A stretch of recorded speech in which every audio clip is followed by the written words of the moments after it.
Robots are coming to a hospital near you. Whether it's a complicated surgery or something simple like a blood test, machines are quickly becoming more capable than humans.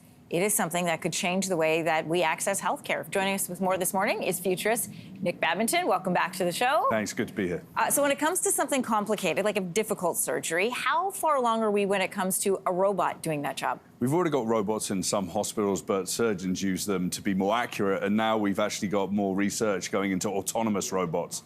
And I think they're going to start with simple operations, but over time, next 3 to 5 years, I think they're going to do more complicated procedures.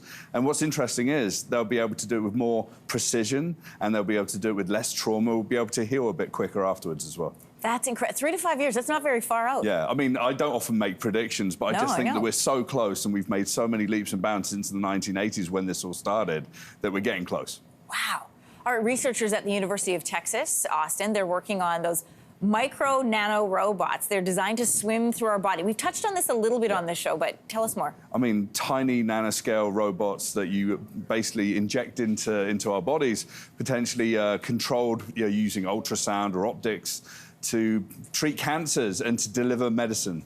And we're looking at them on the screen, and they're just like unbelievable that those are in your bloodstream. Yeah, and I really love this scale of robotics and this practical application.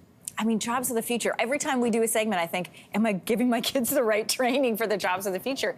During the pandemic, we saw some hospitals increasingly turn to what is known as telepresence robots. So they allow doctors to connect with a patient on a video call. There was a lot of this during the pandemic because we needed access to healthcare, couldn't get into the hospitals. I know we're still showing the nanorobots, but how close, but what kind of purpose do they have outside the pandemic, these teleconferences? Yeah, so it's interesting. I mean, obviously, telehealth has been something that we've been using for a while now. But imagine if you actually could put any surgeon or specialist or doctor in any location to treat the patients that they need to treat and to speak to people and to liaise with the great nurses that are on the ground there as well. You know, a worldwide network of knowledge and talent. Basically 24/7 availability. It completely revolutionizes healthcare. We've seen some of this in movies, right? Where they're like in a troubled area and a surgeon can't get there to do surgery on someone and they teleconference someone in from the States. But that's actually happening. Yeah, and in the future we might even have that in VR headsets and whatever. So it's getting really, really interesting. Wow. Such a change. How far are we from actually seeing a noticeable presence of robots in our Canadian hospitals? I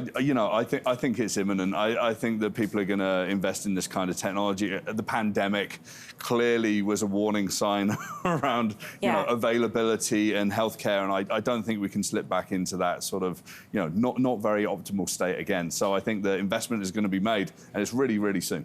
It just makes me think of like med school and training for doctors and technology and medicine. And I mean, Nick, you always open our eyes whenever you come here. Thanks for coming back. Thanks so much. All right. Hey, thanks for watching. If you liked this, be sure to subscribe here, or you can check out more Your Morning videos right here.